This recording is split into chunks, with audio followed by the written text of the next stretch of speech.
स्वागत है आप सभी का मेरे YouTube चैनल राज अपडेट में। इस वीडियो में हम बात करेंगे एक विधायक और एक पश्चिमी राजस्थान के आंदोलन की, जिसकी ताकत के आगे राज्य सरकार, केंद्र सरकार और भारत की सबसे बड़ी कंपनियों को पीछे हटना पड़ा। जी हां, उस आंदोलन का नाम है ओरण बचाओ आंदोलन। दोस्तों, आगे बढ़ने से पहले आपको बता दें कि ओरण क्या होता है। दोस्तों, ओरण का अर्थ भगवान की भूमि होता है। ओरण में वनभूमि, चारागाह, फलोद्यान, पवित्र उपवन और प्राकृतिक जल स्रोत होते हैं। ओरण को सामुदायिक संरक्षित क्षेत्र माना जाता है। ओरण से जुड़ी कुछ खास बातें। ओरण में पेड़ पौधों को काटना वर्जित है। ओरण में कृष्ण मृग, चीतल जैसे जानवरों को संरक्षण मिलता है। ओरण में स्थानीय देवता का मंदिर होता है। ओरण की सीमाएं स्वदेशी और कृषि पशुपालक समुदायों द्वारा तय की जाती है। ओरण में पक्षी और जानवरों को सुरक्षा मिलती है। ओरण में वन्य जीवन रक्षा एक्ट 1972 के तहत संरक्षित जीवों को सुरक्षा मिलती है। मारवाड़ में हर 3 गांव पर एक ओरण है। राजस्थान के सबसे बड़े ओरणों में से एक बालोतरा जिले का वीरात्रा ओरण और जैसलमेर का देगराय माता ओरण शामिल है। और देगराय माता ओरण से ही शुरुआत होती है ओरण बचाओ आंदोलन की।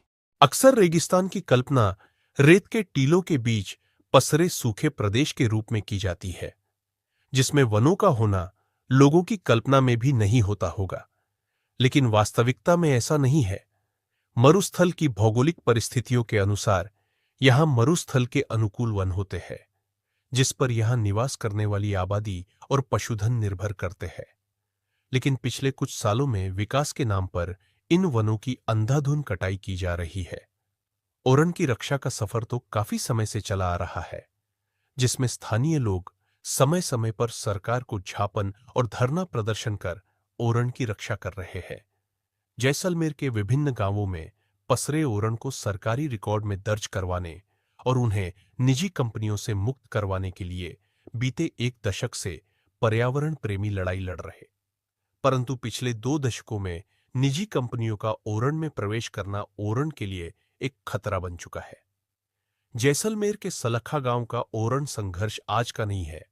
जब से ग्रीन एनर्जी के नाम पर ओरणों को हथियाने शासन प्रशासन और निजी पावर प्लांट कंपनियां जैसलमेर आई है, तभी से जैसलमेर के बड़े बड़े ओरण क्षेत्रों पर इनकी बुरी नजर रही है, जिसमें सलखा गांव का भी ओरण शामिल है। स्थानीय लोगों का आरोप है कि विकास के नाम पर जो ओरण क्षेत्रों में निजी कंपनियों ने संयंत्र व सोलर प्लांट के जरिए जो आतंक पैदा किया है, वह बेहद भयावह है।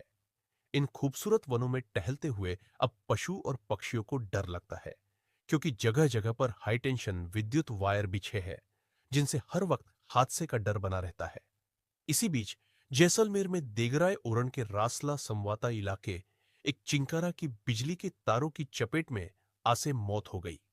इससे स्थानीय लोग तथा वन प्रेमी और ज्यादा क्रोधित हो जाते हैं।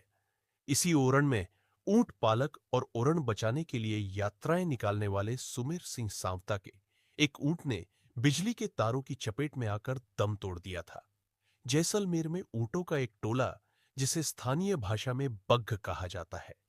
इन ऊंटों के लिए जिंदा रहने के लिए ओरण अनिवार्य है। दरअसल 2021 के बाद से ओरण बचाओ आंदोलन ने रफ्तार पकड़ ली थी, परंतु निजी कंपनियां सरकार अपने कदम पीछे नहीं ले रही थी। सन 2024 में इस आंदोलन में एंट्री होती है एक बाड़मेर जैसलमेर के लोकप्रिय इंसान की, जिनका नाम है रविंद्र सिंह भाटी। अर्ज करनी चाहूं कि हूं आप रो भाई हां। जदे कदे भी जीवन में कई भी दौर रमीना अगर रविंद्र की जरूरत पड़े तो रविंद्र ना याद करया मजबूती में थारे बेड़ो खड़ो रहे। वचन और वादो आप ना करी जाओ।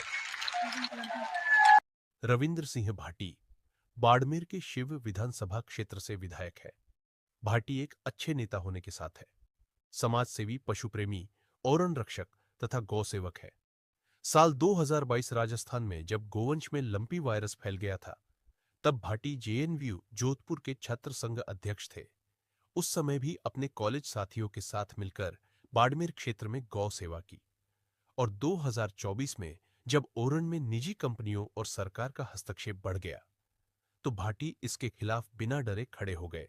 जबकि भाटी के सामने अडानी जैसी बड़ी कंपनियां और सरकार थी, फिर भी भाटी बेझिझक लड़े। ऐसे में पुलिस ने भी ग्रामीणों पर दबाव बनाया जाता है, जिसे देखकर ग्रामीण शिव विधायक रविंद्र सिंह भाटी को धरना स्थल पर बुलाया और धरने ने नया रूप ले लिया। दरअसल ओरन में अडानी कंपनी को सरकार द्वारा ओरन भूमि सौर प्लांट के लिए अडानी ग्रुप्स को दे दी गई, जो ओरन के लिए एक बड़ा खतरा बन गया था। इसलिए भाटी ने ओरन बचाने का पूरा प्रयास किया और वे सफल रहे। भाटी ओरन बचाने के लिए रात में भी ओरन में सोते थे, वो इसलिए क्योंकि कंपनी रात में भी काम चालू रखती थी। भाटी के साथ वहां के स्थानीय लोगों का सबसे महत्वपूर्ण सहयोग रहा। वे ओरन के लिए जेल जाने को भी तैयार रहे, लेकिन ओरन को जाने नहीं दिया। इस बीच भाटी के कई बयान सामने आए जो देख सकते। गाय हम सभी के लिए पवित्र है, भगवान रूपी है, पर साहब आप बताएं कि जब ये ओरन और गोचर खत्म हो जाएगा तो वो गौ माता कहां जाएगी? आज उसकी बात कौन कर रहा है? पिछले दिनों भैया गांव में ओरन पे अनैतिक तरीके से, अवैध तरीके से वो अलॉटमेंट हो रहे थे। हमने मांग उठाई, वो लड़ाई लड़ी, बदले में क्या? मुकदमे। क्या मुकदमों से डरा दोगे? क्या मुकदमों से दबा दोगे? और आखिर में सरकार को अपने कदम पीछे हटाने पड़े और फिर जनवरी 2024 में राज्य सरकार ने अडानी ग्रीन एनर्जी कंपनी को 812 बीघा जमीन वापस ओरन के नाम कर दी तथा प्रशासन ने कंपनी को 812 बीघा दूसरी जगह जमीन देने का भरोसा दिया।